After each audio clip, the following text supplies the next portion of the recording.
forcément, ça évoque quelque chose de particulier. On sait ce qui s'est passé il y a 2 ans. Maintenant, les deux équipes sont différentes, on a évolué eux aussi. Et, ça promet un beau match.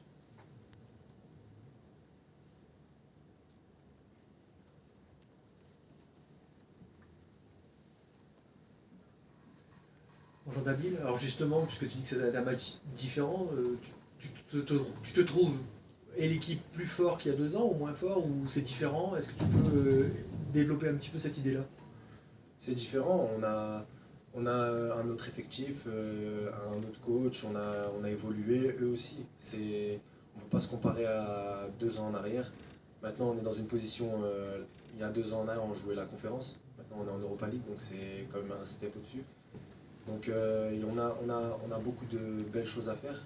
Après, comme je vous le dis, ça risque d'être un beau match.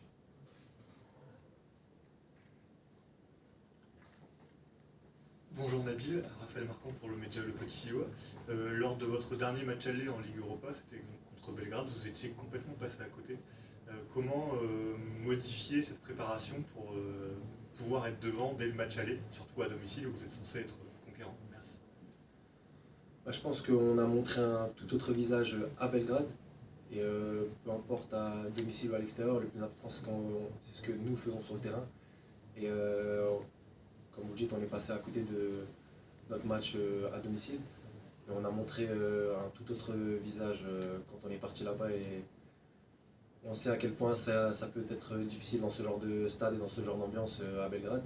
Et on a réussi à montrer qu'on était une belle équipe là-bas. Bonjour Nabil, Nathan Gourdol pour l'équipe. Désolé de revenir sur le match d'il y a 2 ans, mais il y avait un acteur particulier, c'était Emiliano Martinez ce soir-là. Donc au-delà de ce tir au but, j'ai pas envie de remuer le couteau dans la plaie.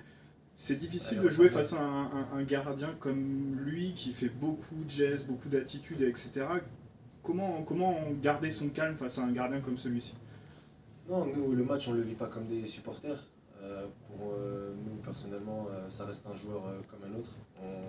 Un joueur avec de grandes qualités, bien sûr. Mais tout l'extra sportif et le folklore qu'il peut apporter dans un match, je pense qu'on a assez d'expérience pour, entre guillemets, rester concentré dans notre match et pas se laisser distraire par des petites choses qui pourraient entacher le match.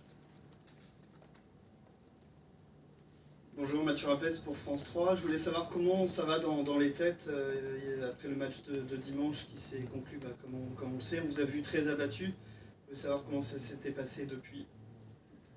Forcément, c'était un match à domicile où on voulait prendre les 3 points. Maintenant, il y a eu une désillusion, certes, mais on en a eu aussi cette saison et on sait qu'on a su rebondir. On a su trouver les bons ingrédients pour changer la dynamique, notamment celle qu'on a eue en début 2026, qui n'était pas simple, et on a su trouver les ingrédients et montrer un tout autre visage. Donc oui, certes, c'est un mauvais résultat pour nous, mais on reste positif et on sait qu'avec le travail, on peut régler beaucoup de choses.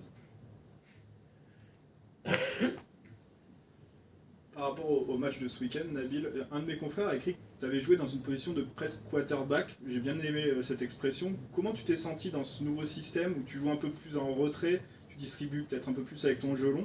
Comment tu te sens dans ce rôle-là? Peu importe où je me situe sur le terrain, je me sens bien, honnêtement.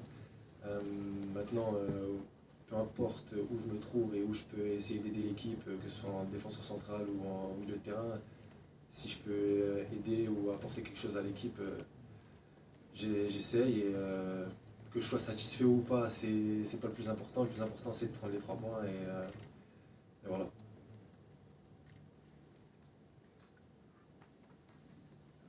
Dans la question de la continuité dans la continuité de la question de Nathan, pardon. Évidemment, contre Lorient, tu as souvent utilisé ton gelon, et plutôt bien. Est-ce que cette qualité-là, elle est apparue tôt dans ton jeu, et est-ce que tu la travailles encore pour l'améliorer, parce que ça a porté ses fruits, notamment dimanche avec la passe pour Mathias? Ouais, c'est quelque chose que je travaille beaucoup et que maintenant on a certains automatismes avec les joueurs. On connaît les qualités des uns et des autres, on essaie d'y profiter chacun. Donc forcément quand j'ai le ballon, Mathias ou Ethan ou peu importe qui joue devant, c'est que j'ai plutôt tendance à regarder ce genre de passe. Et